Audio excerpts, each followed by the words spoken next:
hari. Tetapi apabila pulang berlakulah itu apa sekarang di Malaysia kan kita PKP ya, PKP. Jadi Allah kalau di Indonesia mentakdirkan namanya PSBB. Kalau kat sana PKP. Ya. Perintah Kawalan Pergerakan. Okay. Jadi alhamdulillah ketika berada di rumah berlakunya PKP, maka saya dapat memuliakan keluarga. Alhamdulillah. Alhamdulillah ya. Perancangan Allah maha hebat. Maha hebat, maha bagus Alhamdulillah. Kak Masyi, boleh tak nanti diperkenalkan dulu kepada kawan-kawan daripada di Facebook ni ya. Mungkin Kak Masyi, nama, kemudian asal daripada mana, kemudian awal mula bertemu dengan ilmu magnet rezeki dan apa yang dirasakan. Okey, baik. Assalamualaikum sahabat-sahabat semua. Saya Kak Masyi Ismail, Certified Trainer Magnet Rezeki, dan alhamdulillah saya telah pun bersama dengan Pak Nas selama lebih kurang hampir 2 tahun lah. Yang di awalnya bagaimana sejarah saya diperkenalkan kepada ilmu rahsia magnet rezeki ni. Saya telah diajak ke Indonesia. Secara ketika itu hati ini tidak begitu mahu pergi ke sana. Sahabat saya itu Kak Rusmawati, Kak Safia, Tuan Jamsari, gitu mendesak, pergi Ustaz, ini best, ilmunya hebat.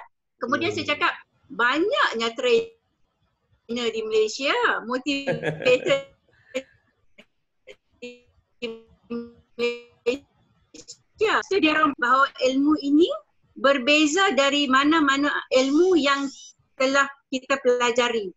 Lalu saya pun ikut atas dasar percaya sahaja. Dengan yang mengajar ya? Ya, dengan yang mengajar.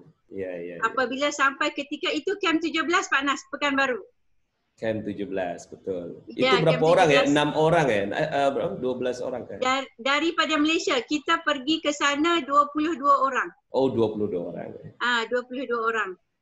Lepas tu, apabila pergi ke sana, ketika itu kan camp kita 3 hari. Betul. Baru selesai separuh hari, saya menangis kegembiraan, menangis syukur. Menangis syukur kerana apa Pak Nas? Saya bermunajat kepada Allah hampir 6 tahun.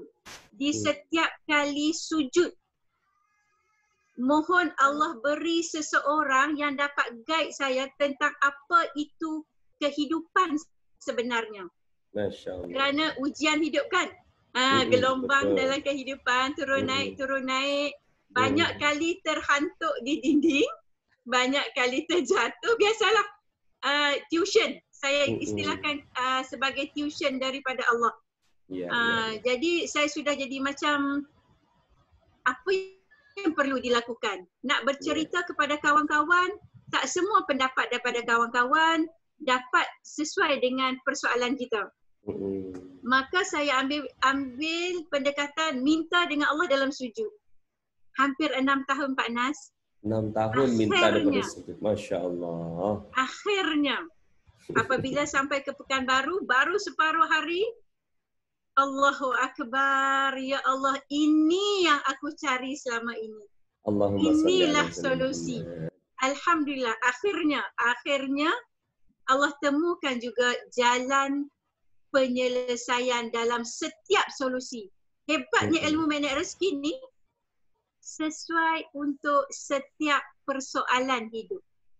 Kita nak apa, kita diuji bagaimana, dengan siapa, bagaimana kita nak buat, bagaimana kita nak menghadapi. Saya istilahkan sebagai package lengkap. Alhamdulillah. Alhamdulillah. Kemudian bagaimana saya menjadi CTMR. Setelah hari kedua, saya berbual dengan Mas Urwah. Saya cakap, ya Allah, hebatnya Mas Urwah, program ini tak pernah lagi akak ikut. Kemudian dia cakap, akak 2 minggu lagi kita ada lagi satu program di Bogor. Dia kata gitu. Saya cakap, bagaimana tu? Dia cakap, itu advance, lanjutan. Langsung saja saya register tanpa mengetahui itu adalah TFT. Ya. Training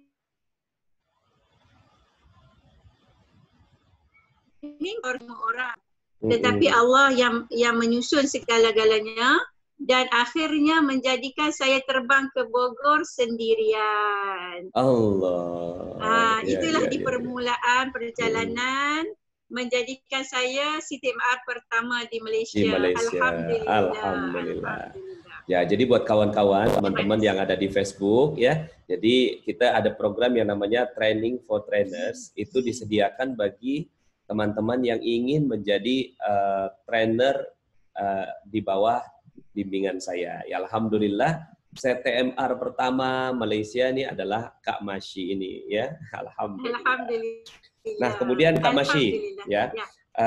Apa yang dirasakan ya? Tadi kan dirasakan bahwa ini sudah dipertemukan dengan ilmu yang alhamdulillah sudah dinanti-nanti selama 6 tahun bahkan dibawa dalam solat ya.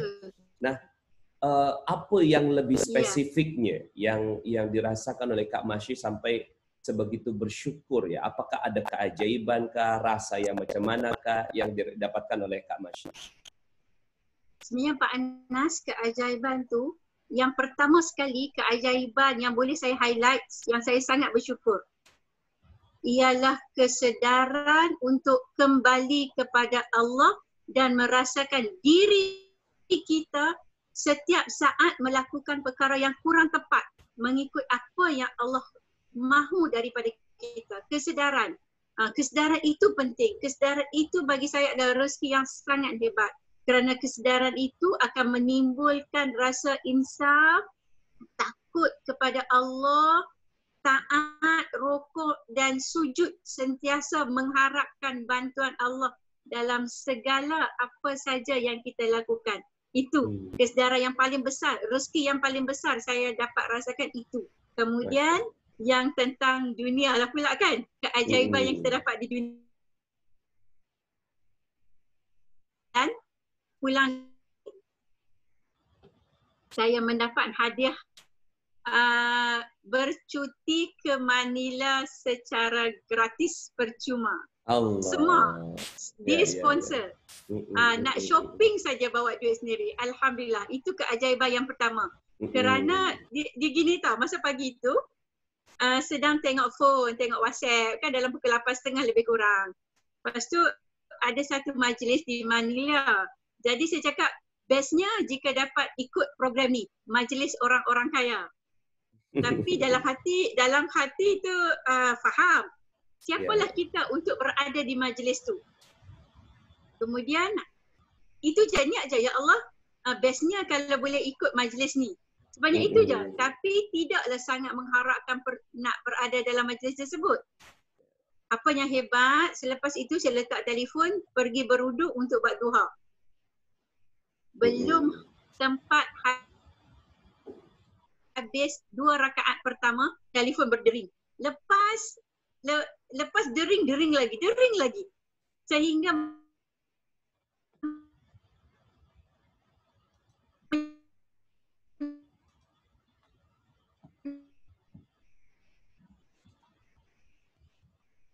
ya, signalnya tak bagus ya. Agaknya terputus sedikit gitu dengan Kak Masyi ni. Bahkan solat. Okey. Tadi sedikit terputus Kak Masyi ya. Jadi Kak Masyi masih lagi bersama dengan kita? Dengar panas. Masih panas. Okey. Terputus. Ya, sekarang sekarang sudah masuk lagi. Boleh kita sampai sambung. tadi duha ya. Duha kemudian berbunyi telefon ya, kemudian telefon berdering tak henti-henti. Kemudian sudah saya bagi salam terus angkat. Kawan di sebelah saya cakap, "Masyi, nak pergi Manila?" Saya cakap, nak pergi Manila untuk urusan apa? Dia kata menghadiri program majlis yang saya tengok di phone tadi. Allah. Saya cakap, "Ya Allahu Akbar." baru dalam tempoh dalam 15 minit gitu saya tengok telefon, dalam hati hanya berkata-kata, alangkah bestnya ya Allah kalau dapat hadir ke majlis ni. Terus Allah jemput. Sepantas itu. Ketika itu saya, ya Allah, aku dah jumpa keajaiban pertama. Itu yang saya rasa, ya Allah, ilmu ini sangat luar biasa hebatlah. Ya. Nah, jadi ini kawan-kawan di Facebook ya, di Magnet Rezeki ini kita ditantang untuk melihat keajaiban itu ya. Karena ayat Allah Subhanahu wa taala di dalam surat Al-Baqarah ayat 260 ketika Nabi Ibrahim alaihissalam bertanya kepada Allah, kaifa tuhyil mauta? Bagaimana engkau menghidupkan yang mati ya? Nah, kemudian qala awalam tu'min, apa kamu belum beriman? Qala bala walakin liyatma'inna qalbi.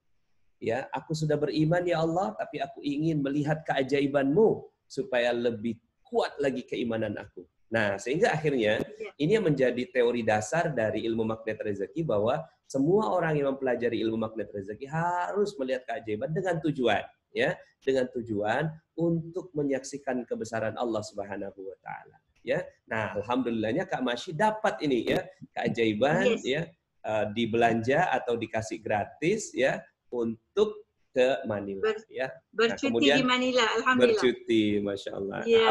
Apalagi yang mungkin bisa diceritakan? Okey, kemudian ada satu peristiwa yang ini, ya Allahu Akbar. Mungkin bagi setengah orang dalam nilai tak banyak. Saya diberi sejumlah wang oleh Allah.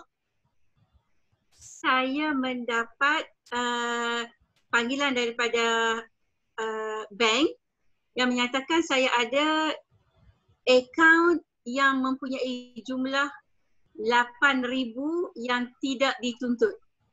Allah. 8,000 ringgit. Dan sebenarnya akaun itu telah saya tutup lama, sudah lama dah. Dan tidak perlu melalui, kalau di Malaysia ni kita perlu melalui satu badan untuk memohon duit kita dikembalikan oleh akaun yang tidak aktif. Tapi saya tidak perlu melalui proses itu.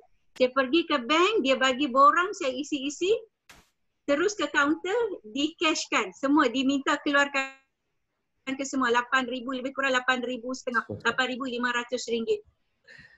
Kalau uang Indonesianya 25 juta ya. Ketika itu. Subhanallah. Sudah hebat. Tapi alhamdulillah. Alhamdulillah. Walaupun 8,500 bagi saya jumlah yang agak besar. Sebab kita pun tak tahu kan bagaimana benda itu Allah susun. Iya. Tiba-tiba saja bank telefon, pergi ke bank, langsung terus, ikut saja arahan. Puan isi borang ini, Puan ada duit sebanyak ini di dalam bank. Dan Puan perlu keluarkan semuanya. Dan saya terpinggal-pinggal. Dari mana wujudnya duit ini? Jadi gitu. Terpinggal-pinggal. Ya, nah, jadi teman-teman semuanya ya, kaitannya dengan besar tak besar itu relatif ya. Tapi prosesnya itu yang subhanallah. Kok boleh terjadi seperti ini kan? Ya, Oke, setelah itu Kak Masyi pastilah dapat keajaiban demi keajaiban demi keajaiban. Ya, terus menerus ya insyaallah. Ya alhamdulillah. Kemudian Kak Masyi sekarang ini mengajar ya untuk menyampaikan ilmu magnet rezeki kepada banyak orang. Nah, boleh tak diceritakan apa yang dirasakan sama Kak Masyi? Kenapa nak menyebarkan ilmu ini kepada banyak orang? Dia gini Pak Nas, ketika zaman kurang cerdik, saya istilahkan. Ketika zaman kurang cerdik kita dulu, kita sering berbuat perkara-perkara yang kurang tepat. Maka jika saya begitu, kawan-kawan saya begitu juga. Dan masing-masing curhat. Aku gini, suamiku gini, anak aku gini, mak mertua aku gini. Semua kita nampak orang saja bersalah. Kita hanya betul. Jadi saya cakap, okey, sebenarnya yang bersalah adalah diri kita. Jadi saya mula mengajar sedikit demi sedikit, mula memanggung. Pada permulaannya saya pilih sekolah kawan-kawan lah. Sebab saya bekas guru. Pergi buat latihan memanggung lah secara percuma kepada kawan-kawan di sekolah. Kemudian perlahan-lahan saya buat kelas sendiri, seminar, kajian seminar. Kemudian dah sudah ada kekuatan, ilmu semakin diingatilah. Maksudnya bukan kita bercakap ni menunjukkan kita ni sangat hebat, kita sudah mulia, kita sudah bersih. Tidak. Kita bercakap, pertamanya kita nak mengajak kawan-kawan jangan lagi buat pelbagai don't try and error. Never. Jangan, sudah cukup. It's enough. Sekarang ni kita tengok diri, perhatikan di mana yang kita perlu adjust, buat adjustment. Try and adjust. Gitu. Jadi kita buat adjustment dalam hidup, apa yang kita tak tepat, kita perbetulkan dulu tentang diri kita. Jangan sibuk nak betulkan orang lain.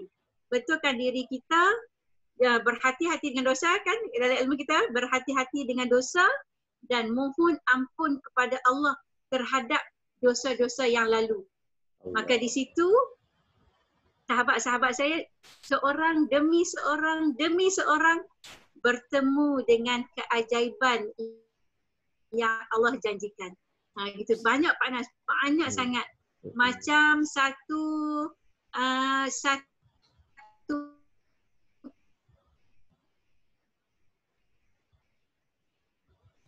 kes daripada seseorang yang saya tidak kenal. Dia cakap dengan saya gini, Kak Masyi, jika jawapan Kak Masyi bagi ini tidak boleh memuaskan hati saya, maka saya tidak ada jalan lain melainkan nak menamatkan riwayat hidup. Bunuh diri maksudnya? Ya, dia nak bunuh diri. Jadi ketika itu sebenarnya saya pun dalam keadaan terkejut juga. Ya Allah, kenapa ni? Kan? Apa aku nak buat? Tetapi ketika itu mulut saya cakap gini, Puan, istighfar Puan, istighfar. Puan istighfar 300 kali, nanti sesudah istighfar telefon saya semula. Sebenarnya ketika dia beristighfar, saya juga beristighfar. Ya Allah, astagfirullahalazim. Bagaimana aku nak buat ni? Kan aku masih baru dalam ilmu ni. Kenapa dicari aku? Gitulah. Banyak-banyaknya trainer di Indonesia. Kenapa dia pilih aku ni? Gitu.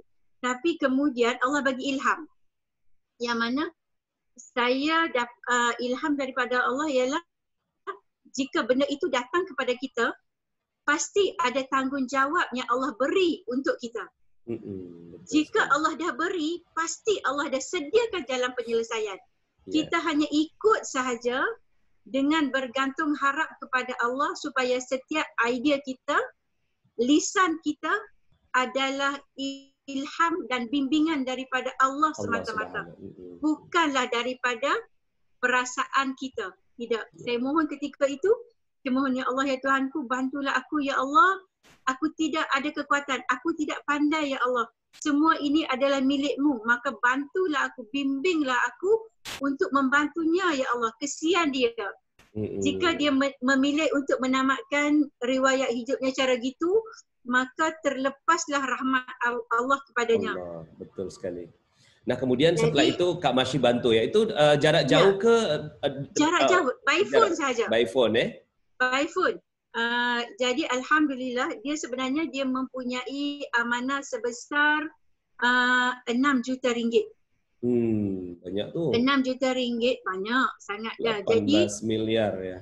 Ya, jadi ubutan, cemohan, perbagailah dia cakap semua orang telah lari pada diri dia, hanya tinggal ibu bapa dia saja. Anak-anak pun dah lari, suami pun dah lari semua.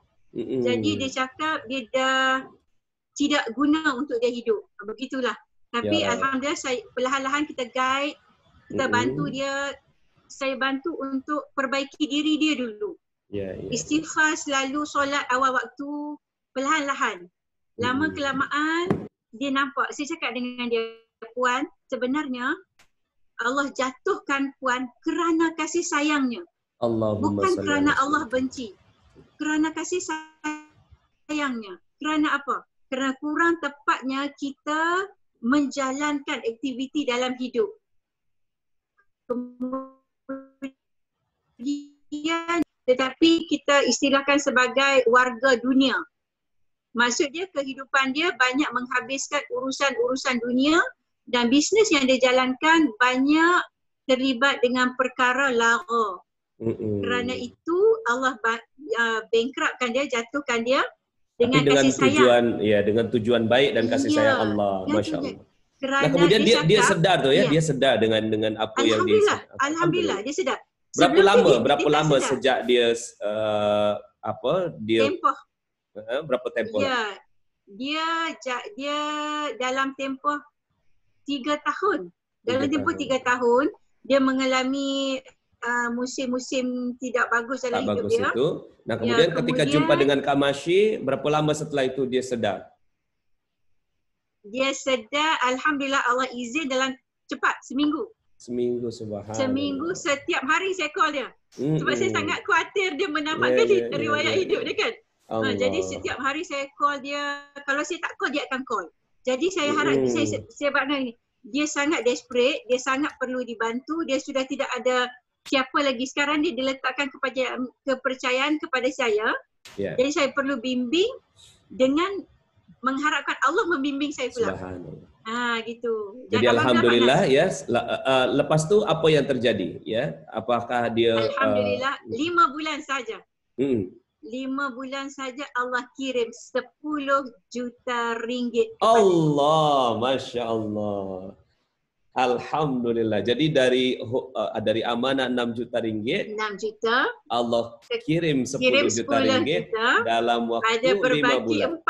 Dalam waktu 5 bulan berbaki 4 juta. Dia cakap kalau dia yang dulu 4 juta ni bagi dia sedikit sebab dia akan menghabiskan perkara-perkara yang tak itu.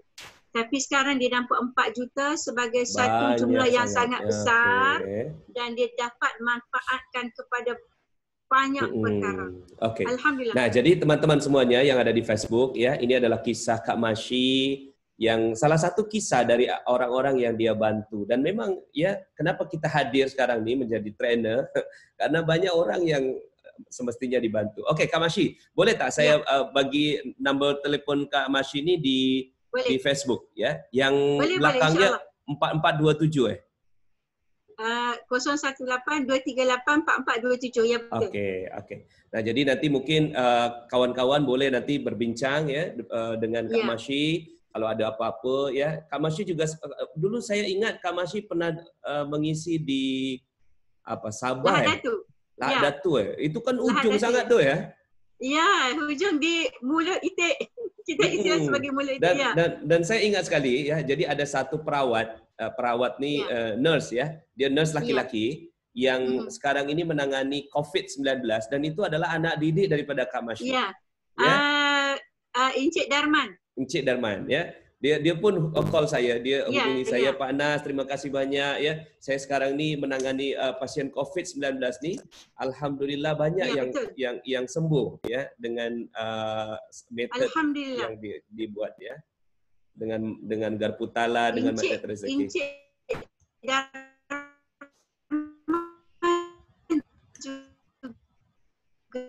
Terputus Kak Masyi.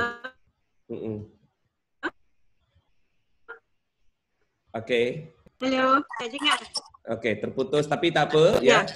Kak Masyi tahan dulu ya. Saya nak pergi ke Johor Bahru pula ya. Ya. Kepada Encik Hashim. Assalamualaikum Encik Hashim. Waalaikumsalam warahmatullahi wabarakatuh. Masya Allah. Macam mana khabar ni? Baik ke? Alhamdulillah, luar biasa dahsyat. Nampak makin handsome ni. Makin handsome kan makin besar.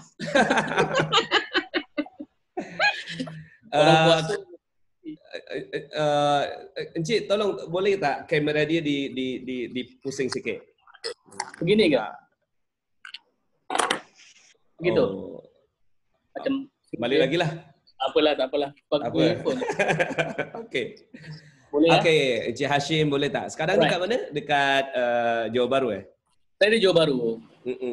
Sekarang ni apa aktiviti Encik Hashim sekarang ni? Sekarang ni saya masih lagi bertugas di Masjid Lapangan Terbang Senai, Masjid Airport Senai. Sebagai imam di sini. Ni sekarang ni di masjid ke di rumah? Di masjid. Sekarang ni di masjid. Bertugas Allah. Jadi teman-teman, Encik Hashim ini adalah salah satu imam ya, imam ketua ke imam kecil ya. Imam kecil.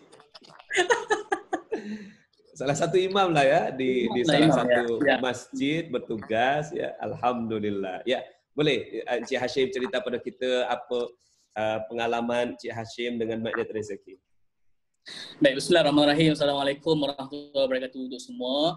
Baik, sebenarnya saya ada banyak kenangan manis dengan magnet rezeki ni, terutama bila mana kita antara yang terawal juga attend program dengan Pak Nas. Biasanya Pak Nas masih ingat kali pertama itu dibuat di UTM kan. Ketika itu sebelum dari itu saya buat training, saya juga merupakan memang buat training, memang full time training sebelum tu. Dan seperti biasa semua orang pernah melalui saat dia berada di atas dan saat berada di bawah, dan ketika itu saya memang betul-betul berada di bawah. Di titik saya bermula berada di bawah, kalau orang kata macam kelakar juga, sebab orang cakap bila lahir anak pertama rezeki akan bertambah. Tapi dengan saya Allah terbalikkan proses itu. Allah terbalikkan proses itu. Itu cerita dia. Bila lahir anak pertama, in term of business training makin agak tidak memberangsangkan, makin lama makin kurang. Waktu tu saya tak jumpa mana rezeki lagi, dan saya rasa apa salah saya ya Allah? Kenapa jadi macam begini? Kenapa orang kata kalau ada anak mana rezeki bertambah, tapi Allah uji saya dengan proses itu balik. Okeylah.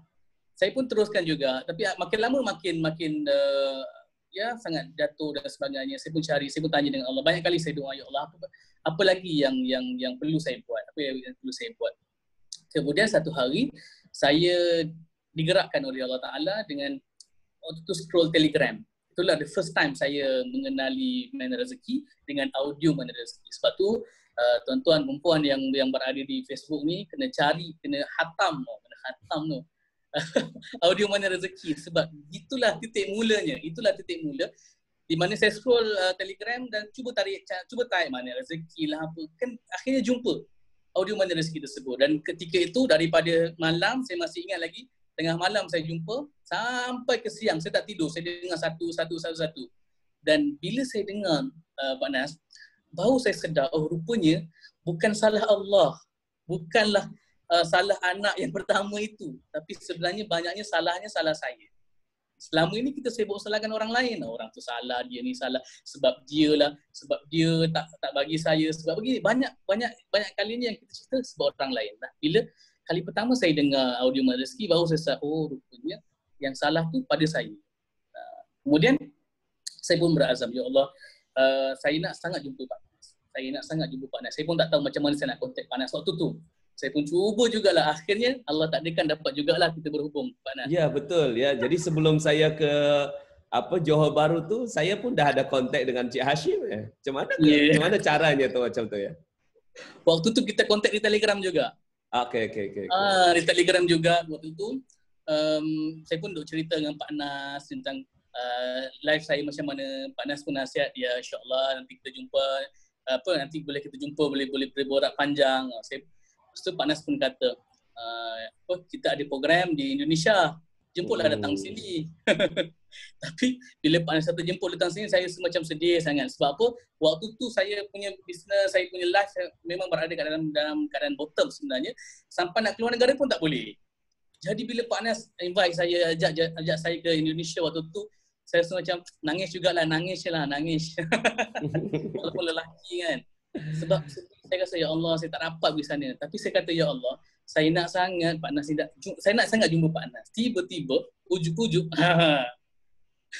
tiba-tiba rupanya ada satu program yang dibuat oleh organizer Mana Rezeki yang ketika itu di Johor Bahru.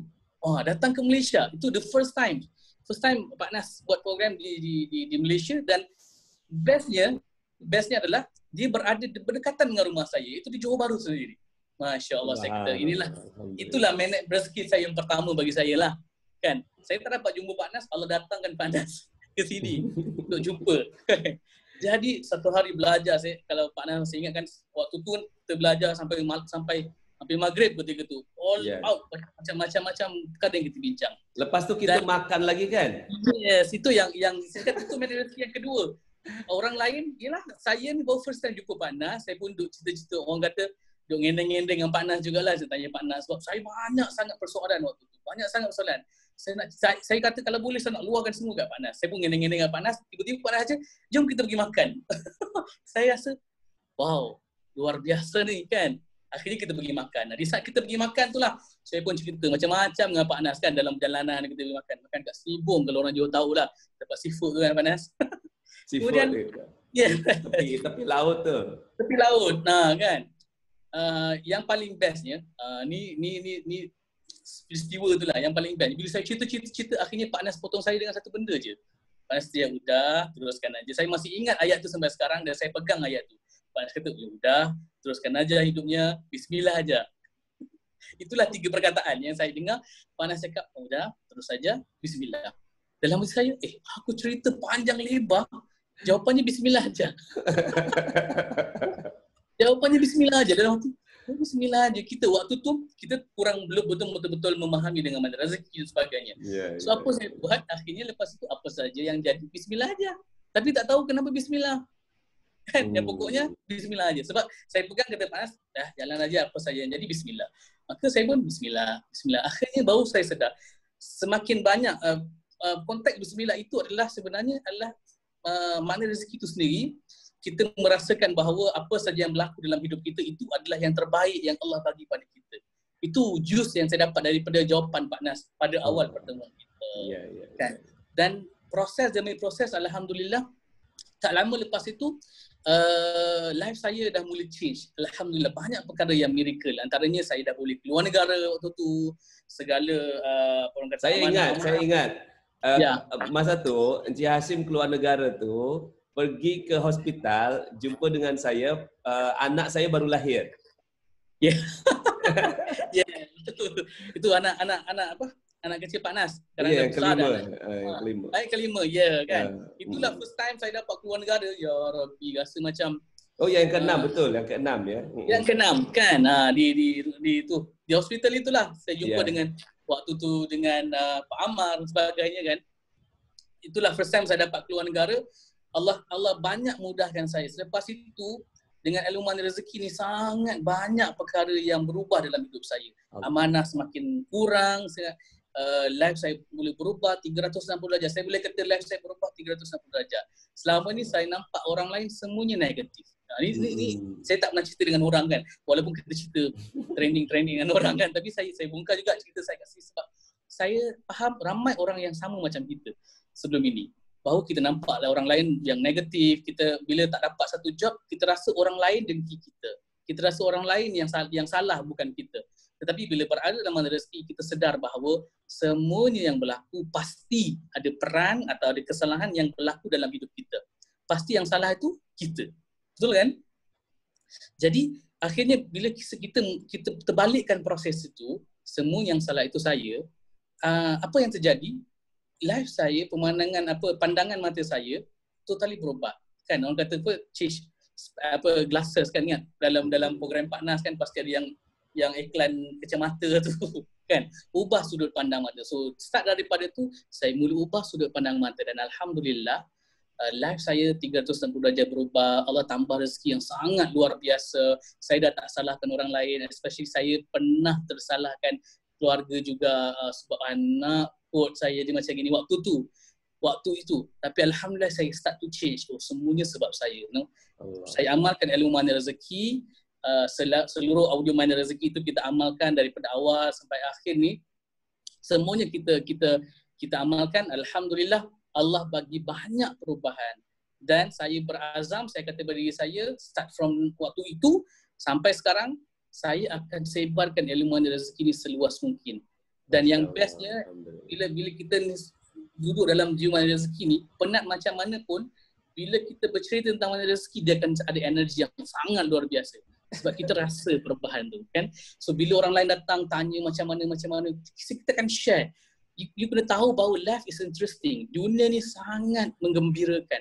Allah jadikan kita untuk bersenang lenang. Itu yang Pak Nas terangkan, tekankan pada kita kan. So saya cerita kat semua orang. Ada orang datang kadang-kadang yang negatif, ada yang macam-macam payah macam tadi, macam Kak Masih cerita, ada orang sampai nak bunuh diri. Sebab ini hakikat yang berlaku dalam hidup kita kan, Pak Nas kan. Orang dekat luar sana berada dalam keadaan yang sangat-sangat negatif, especially waktu sekarang. Dalam keadaan yang sangat-sangat tertekan dengan kadar kerjanya makin kurang dan sebagainya. So, inilah peranan CTMR, inilah peranan pengamal Mandi Rezeki untuk sharing, untuk kongsikan. Saya nak kongsi satu cerita, boleh Pak Nas? Sila. Kongsi cerita ni bagi saya antara cerita-cerita yang terkesan dan saya rasa energi nak cerita Mandi Rezeki tu besar. Satu hari saya buat program dengan satu kumpulan, sebab saya juga buat NLP punya konsep punya program kan. Saya buat dengan hospital pakar.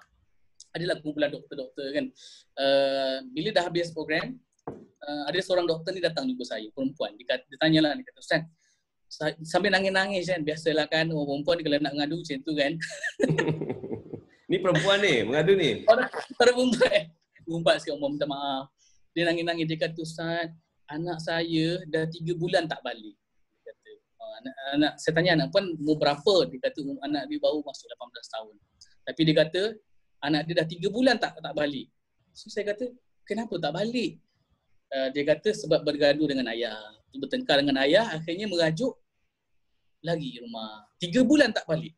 So dia nangis-nangis, dia kata, apa yang saya nak kena buat? Saya dah cari dia dekat mana-mana dan sebagainya. So, saya kata, puan nak tak anak puan balik semula?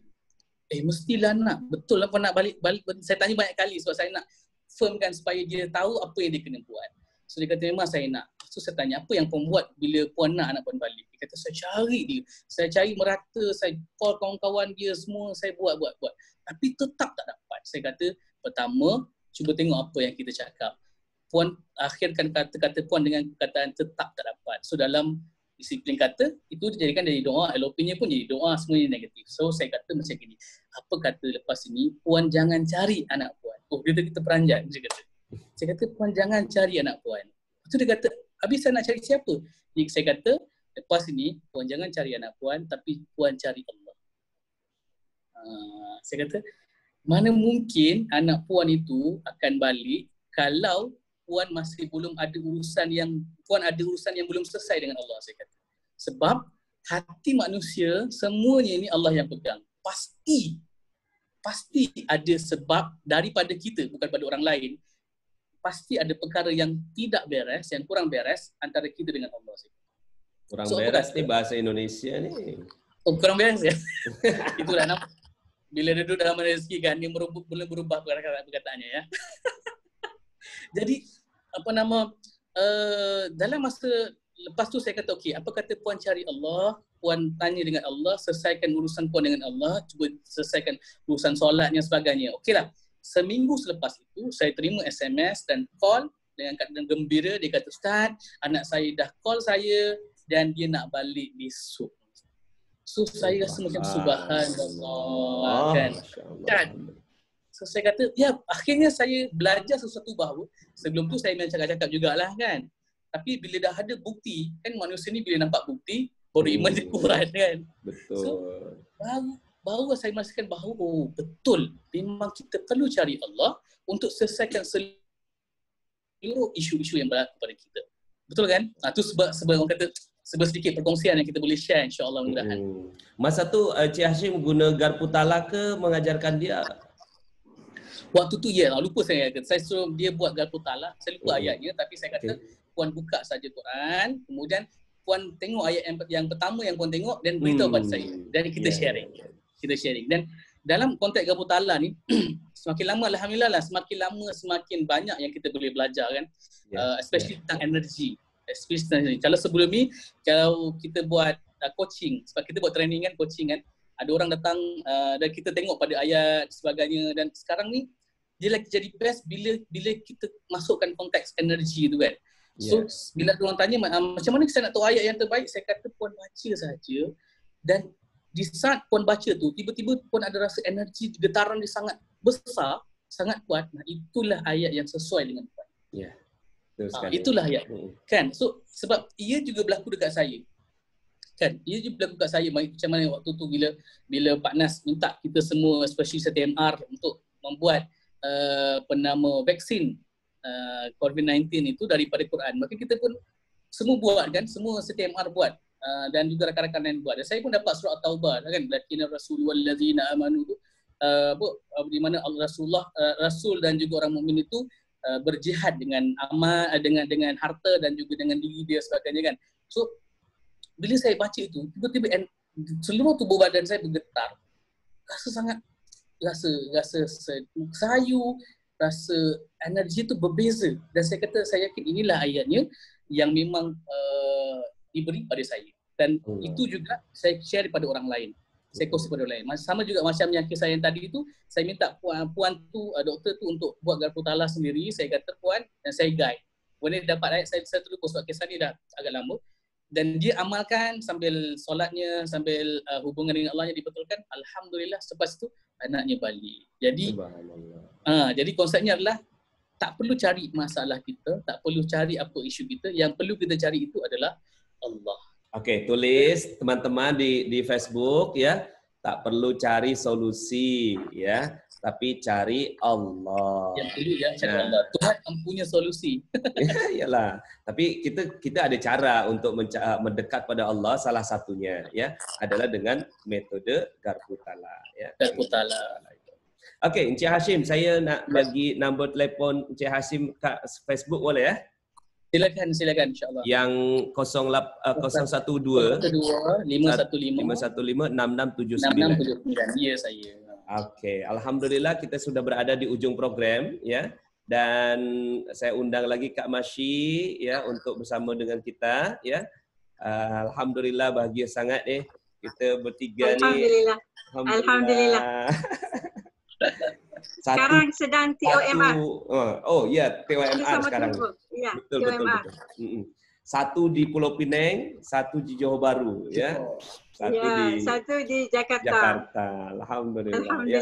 Mungkin Kak Masyi ada apa pesan-pesan ya, closing statement untuk menutup program kita pada hari ini. Ya, alhamdulillah. Pak Nas, ilmu ini adalah ilmu Allah. Ilmu Allah yang mana Pak Nas jenamakan kepada ilmu rasa manage rezeki. Sebenarnya dia bukan perkara satu ilmu baru ke, satu ajaran baru ke, tidak. Dia adalah perkara-perkara yang memang Rasulullah minta kita buat. Kita, Allah nak kita bersenang-senang, kita hidup dengan rukun damai. Tetapi ada syarat. Syaratnya ialah patuh kepada apa yang Allah perintahkan. Dan jangan melakukan perkara yang Allah larang. Itu je syaratnya. Apabila syarat itu kita dapat penuhi, maka insya-Allah segala limpahan rezeki yang Allah janjikan akan dapat ke kita. Begitu juga yang sedang sekarang ni sahabat-sahabat yang mengikuti TOMR level 1 dan level 2. Ada yang dapat limpahan rezeki berupa bonus yang tidak disangka-sangka. Yang saya share hari itu dalam grup kita kan, 47,000 plus bonus. Masya Allah. Di sedang orang mengalami satu situasi yang tidak aman, mencari bagaimana solusi nak mendapatkan kewangan lah itu ini. Tetapi pada sesetengah orang yang lain, dia tak perlu cari pun. Allah yang hantar rezeki itu melimpah ruah. Berbagai keajaiban daripada peserta TOMR kita. Baik daripada level 1 dan level 2. Kerana apa? Kerana mereka telah memperbetulkan minda mereka. Telah memperbetulkan cara fikir. Ya. Kak Masyi ni jurus ya. Ini jawab cepat ya. Ya. Encik Hashim juga jawab cepat ni sekarang ni ya. Jurus yang paling dicintai jurus apa? Jangan fikir. Jangan fikir. Saya memang garpu tala. Garpu tala. Garpu tala. Garpu tala. The best solution, insya-Allah. Garpu tala. Memang apa saja persoalan tentang hidup sekarang, saya tak perlu fikir. Garpu tala saja. Garpu tala saja. Tanya Allah dulu. Jangan tanya benda lain. Tanya Allah dulu. Subhanallah. Insya-Allah. Solusinya akan datang. Jadi betul sekali apa yang tadi Kak Masyi sampaikan ya. Sebenarnya ini bukan ilmu baru ya. Ini ilmu daripada Rasulullah SAW ya. Kita package dengan baik ya. Kita dorong orang untuk melakukan dengan lebih baik, maka keajaiban akan terjadi. Okey, Encik Hashim pula ya. ada apa closing statement. Baik, bagi semua orang yang mendengar, this is one of the best ilmu yang sebenarnya ada kan. Bagaimana dia melengkapi positive thinkingnya, positive motivationnya, positive feeling. 3 perkara bila kita lengkap, every single things, issue atau solusi apa saja yang berlaku, semuanya solusinya berada di situ. So 3 perkara ni, pastikan positif kita mind positif kita, always dengan disiplin kata positif sahaja pertama. Yang kedua feeling, redha aja, tenang-tenang aja kan. Kata Pak Nas, ayat pertama yang Pak Nas bagi kepada saya, bismillah aja. So dalam hidup tu bismillah aja. Betul, rupanya sampai sekarang saya sedang menulis buku, rezeki tu semudah bismillah, insya-Allah. Allah. Kan? So itu yang tu apa kan. Yang ketiga adalah Datuk Ta'ala tu sendiri. Bagaimana kita meletakkan Allah itu segala-galanya. Kita letakkan Quran, kata-kata Allah itu segala-galanya. Kita bukanlah nak kata Quran itu makhluk, tapi every single thing, jawapan itu pasti dalam Al-Quran. Sebab tu macam Kak Masyi kata pasal BOMR, ada ramai je yang waperi WhatsApp pada saya tanya bila lagi nak dibuka, ada lagi tak batch seterusnya. Saya kata insya-Allah saja. Tapi yang sekarang ada adalah camp online Mana Rezeki. So bagi anda yang masih lagi tidak mendaftar, tolong daftar segera. Because of kenapa? Ilmunya sangat-sangat luar biasa, ilmunya sangat-sangat best, dan tuan-tuan boleh menonton sekeluarga. Kita boleh jadikan puasa kali ini adalah puasa terbaik di saat kita berada di gua keajaiban kita, di rumah kita bersama dengan keluarga, dan kali ini kita boleh together, satu antara makan seluruh dunia bersama-sama dalam camp online Mana Rezeki. Jumpa anda di sana. Okey, terima kasih ya Kak Masyi. Terima kasih banyak. Alhamdulillah, terima kasih banyak Pak Nas. Terima kasih banyak. Ya, insya-Allah kita jumpa lagi ya dalam program berikutnya ya. Ucapkan salam pada di Facebook ni, mungkin boleh diucapkan salam.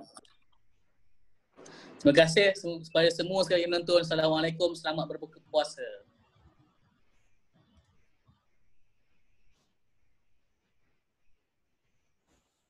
Okey, alhamdulillah, masya Allah, senang sekali ya. Teman-teman semua semangat betul ya. Dan dari kawan-kawan daripada Malaysia ini juga semangat betul ya, dan luar biasa. Dan tadi betul ya, diingatkan sama Encik Hashim kalau kita akan ada program tanggal 16 sampai 22 ya, kita bersama-sama dalam program itu. Dan ini program tak akan terulang lagi, tak akan terulang, seumur hidup tak akan terulang ya. Kenapa? Terjadi di bulan Ramadan ya, kemudian kita semua ada di rumah ya, kemudian ini first time ya, dan mungkin kita tak akan ada lagi event untuk bersama-sama di rumah lagi kan ya. InsyaAllah tahun depan kita dah hidup normal kan. So kesempatan ini mari sama-sama kita manfaatkan, dan insyaAllah Ustaz Yusuf Mansur bersama dengan kita ya, kemudian juga ya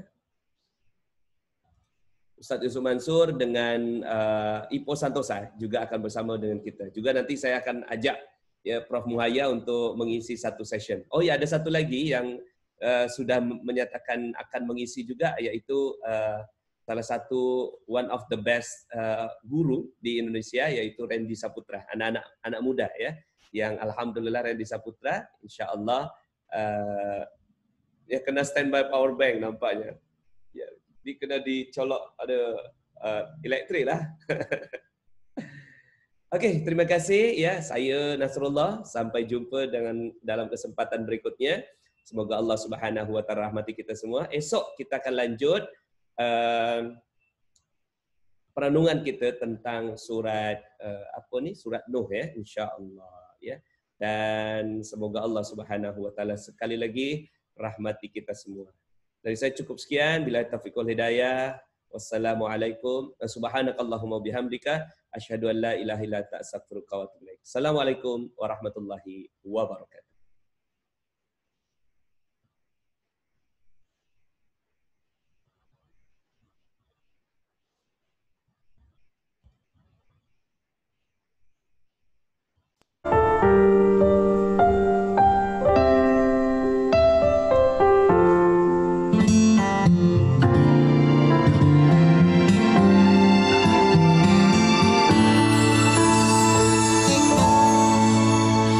Sungguh sempurna kalammu, begitu bermakna ayat cintamu.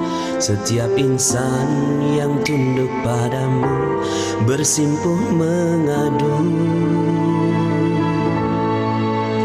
Dia pedoman hidup manusia, petunjuk terhebat muslim sedunia. Risalahmu di dalam kisahnya dan keajaibannya. Al-Quran adalah mukjizat terbesar Nabi. Mentadabburinya buat kita tenang hati. Dia adalah syifa, getarkan cintanya dalam setiap hurufnya. Al-Quran adalah cerminan akhlak Nabi, anugerah terindah wahyu ilahi Rabbi. Vibrasi menyentuh hingga relung hati, wasilah penyembuh bagi muslim sejati. Sungguh sempurna kalammu, begitu bermakna ayat cintamu. Setiap insan yang tunduk padamu bersimpuh mengadu. Dia pedoman hidup manusia, petunjuk terhebat muslim sedunia. Risalahmu di dalam kisahnya dan keajaibannya. Al-Quran adalah mukjizat terbesar Nabi. Mentadabburinya buat kita tenang hati. Dia adalah syifa, getarkan cintanya dalam setiap hurufnya. Al-Quran ada